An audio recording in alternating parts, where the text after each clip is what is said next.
उपराष्ट्रपति जी, आदरणीय स्पीकर महोदय,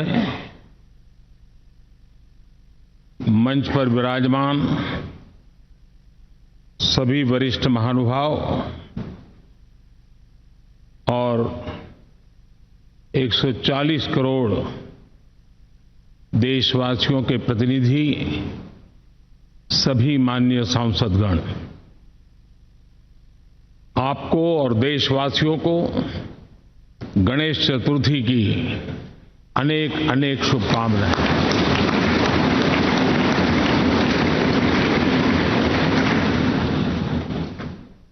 आज नए संसद भवन में हम सब मिलकर के नए भविष्य का श्री गणेश करने जा रहे हैं।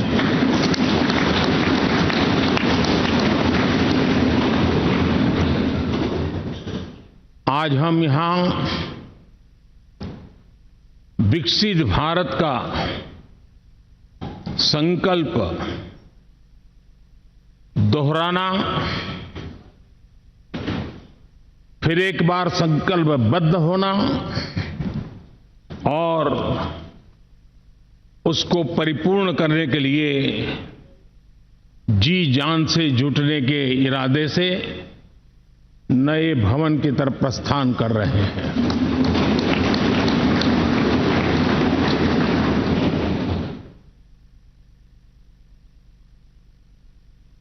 सम्माननीय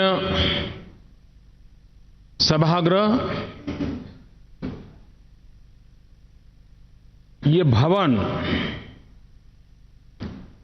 और उसमें भी ये सेंट्रल हॉल एक प्रकार से हमारी भावनाओं से भरा हुआ है। हमें भावुक भी करता है और हमें हमारे कर्तव्य के लिए प्रेरित भी करता है। आजादी के पूर्व ये खंड एक प्रकार से लाइब्रेरी के रूप में इस्तेमाल होता था, लेकिन बाद में संविधान सभा की बैठकें यहां शुरू हुई और उन संविधान सभा की बैठकों के द्वारा गहन चर्चा विचारणा कर करके हमारा संविधान यहीं पर आकार लिया। यहीं पर 1947 में अंग्रेजी हुकूमत ने सत्ता हस्तांतरण किया, उस प्रक्रिया का भी साक्षी हमारा ये सेंट्रल हॉल है। इसी सेंट्रल हॉल में भारत के तिरंगे को अपनाया गया, हमारे राष्ट्रगान को अपनाया गया और ऐतिहासिक अवसरों पर आजादी के बाद भी सभी सरकारों के दरमियान अनेक अवसर आए जब दोनों सदनों ने मिलकर के यहां पर भारत के भाग्य को गढ़ने के पर विचार किया, सहमति बनाई और निर्णय भी किए। 1952 के बाद दुनिया के करीब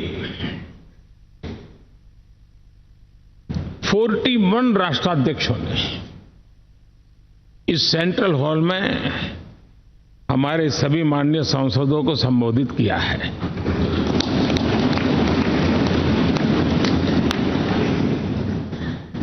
हमारे राष्ट्रपति महोदयों के द्वारा 86 बार यहां संबोधन किया गया है।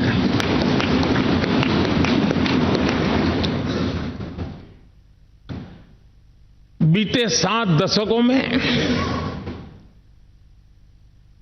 जो भी साथी इन जिम्मेवारियों से गुजरे हैं, जिम्मेवारियों को संभाली है, अनेक कानूनों, अनेक संशोधन और अनेक सुधारों का हिस्सा रहे हैं।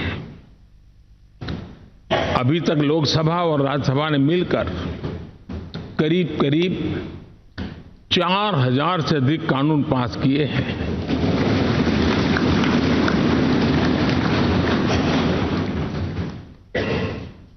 और कभी जरूरत पड़ी तो ज्वाइंट सेशन के माध्यम से भी कानून पारित करने की दिशा में रणनीति बनानी पड़ी और उसके तहत भी दहेज रोकथाम कानून हो, बैंकिंग सर्विस कमीशन बिल हो, आतंक से लड़ने के लिए कानून हो, ये संयुक्त सत्र में पास किए गए हैं, इसी गृह में पास किए गए। इसी संसद में मुस्लिम बहन बेटियों को न्याय की जो प्रतीक्षा थी, शाहबानो केस के कारण कुछ गाड़ी उल्टी पार्टी पर चढ़ गई थी। इसी सदन ने हमारी उस गलतियों को ठीक किया और 3 तलाक विरुद्ध कानून हम सब ने मिलकर के पारित किया।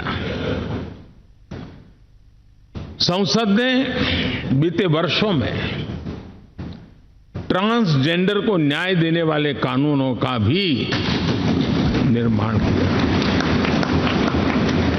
इसके माध्यम से हम ट्रांसजेंडर के प्रति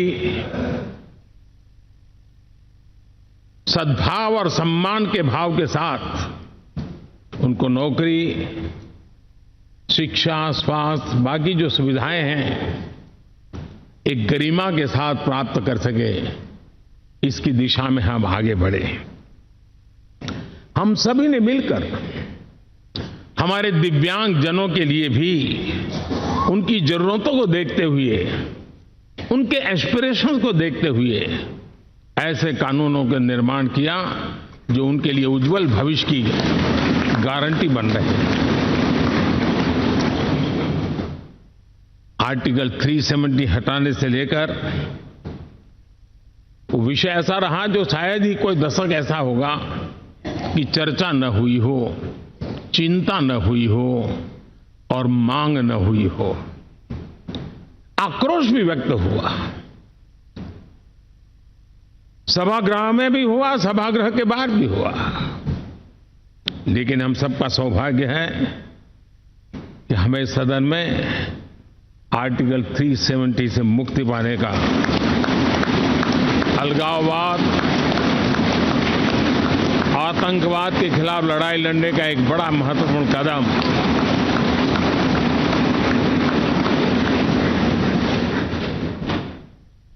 और इस महत्वपूर्ण काम में माननीय सांसदों की, संसद की बहुत बड़ी भूमिका है।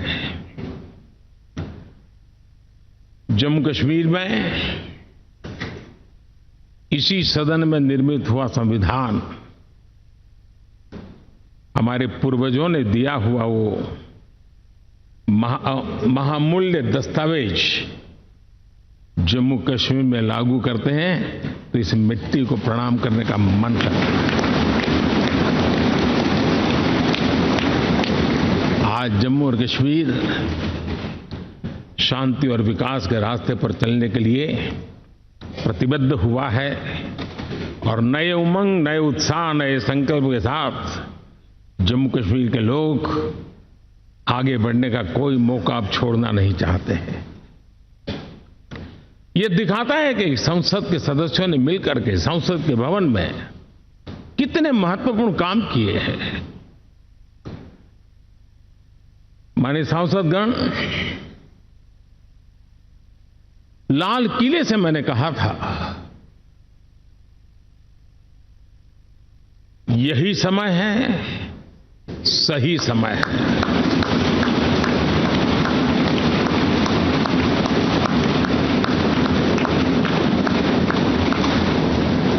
एक के बाद एक घटनाओं की तरफ हम नजर करेंगे।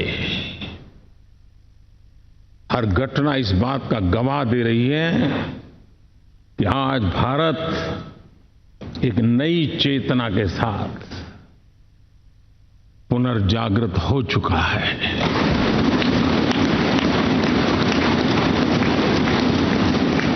भारत नई ऊर्जा से भर चुका है और यही चेतना, यही ऊर्जा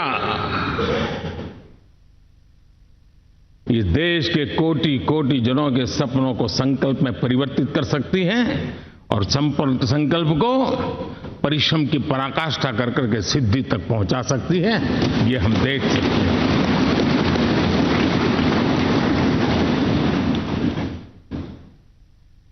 और मेरा विश्वास है,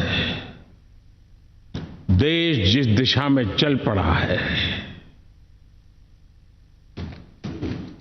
इच्छित परिणाम अवश्य प्राप्त होंगे।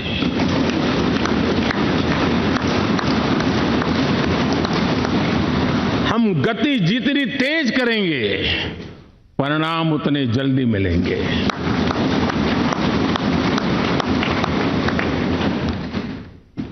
आज भारत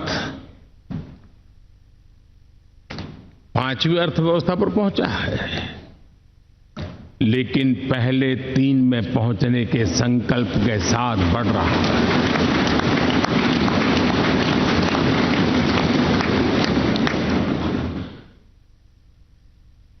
और मैं जिस स्थान पर बैठा हूं, जो जानकारियां प्राप्त होती है, उसके आधार पर विश्व के गणमान्य लोगों से बातचीत करता हूं, उसके आधार पर मैं बड़े विश्वास से कह रहा हूं, हम में से कुछ लोगों की निराशा हो सकती है, लेकिन दुनिया आश्वस्त है कि भारत टॉप 3 में पहुंच के रहेगा।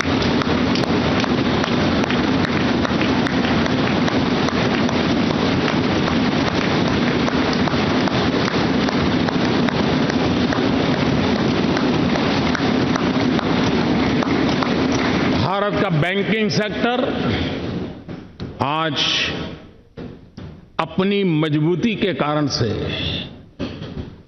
फिर एक बार दुनिया में सकारात्मक चर्चा का केंद्र बना हुआ है।